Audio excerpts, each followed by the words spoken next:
Meanwhile, for whatever reason, what is it that it was the New York Times piece, right?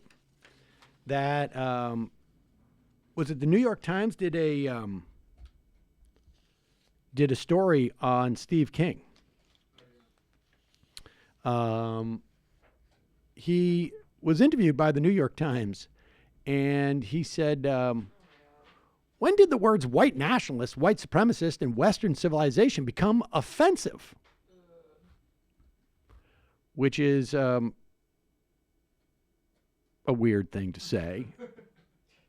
I mean, the words themselves are not considered offensive. You can say the words and people won't be offended. We use them all the time. That's white supremacy, for instance. And I don't ever feel necessary to say to people, listen, if you have kids listening, don't want them to hear this word. The issue is that white supremacy is offensive. You're saying white supremacy like it's a bad thing. Well, yeah, exactly. And that's what his issue was. Now, for years, Stephen King has been an unapologetic white supremacist, racist, and it just seems like now folks on the right are starting to notice it. Like, it's really more like, look, we got no problem with it, but dude, your fly is open. Like, keep it in your pants. Here is just an example of Steve King, on Tucker Carlson. Another person is very concerned about the white family. Congressman Steve King of Iowa recently started a debate here in this country when he tweeted in support of Wilders.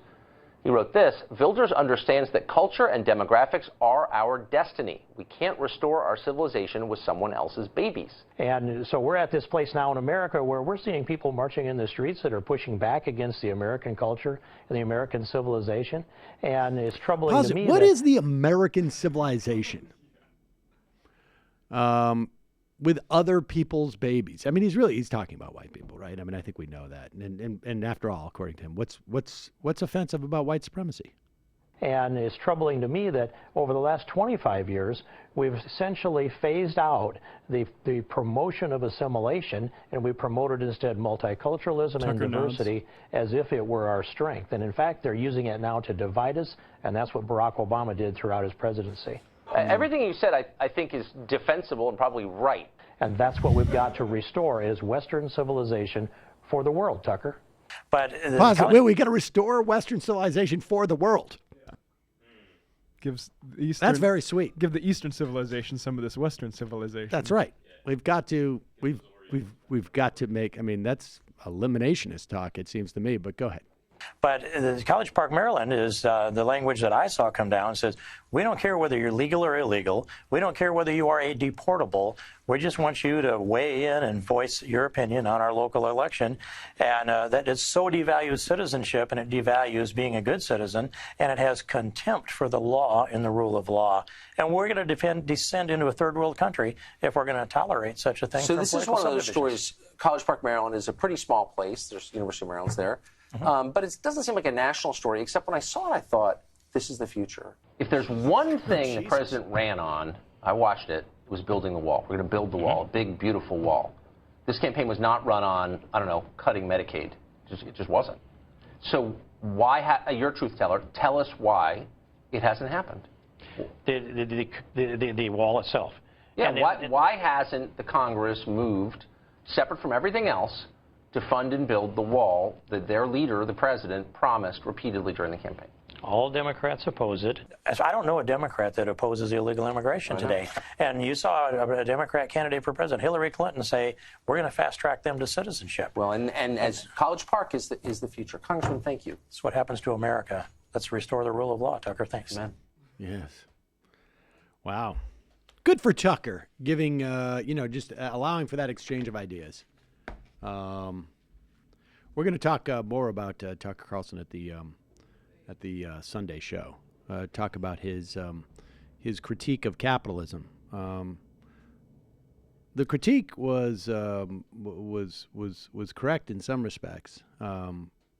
funny that it only becomes a critique when it starts to impact white people in his mind, but that may be just a coincidence.